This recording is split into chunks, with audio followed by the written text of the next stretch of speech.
gjithë shqiptarëve që vazhdon edhe sot edhe sigur të vazhdojë edhe vitet shumë më brapa. Avzinelën e vrarë, e burgosën, e varën,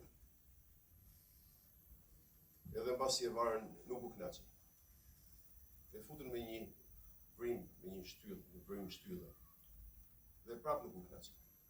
Por zëri i Avzinelës, siç e patë edhe në film, vazhdon të jetojë, të mbijetojë, vargjet e tij, të cilët i shkruajnë nëpër burgje, vazhdojnë edhe sot mbijetojnë dhe mua më inspirojnë.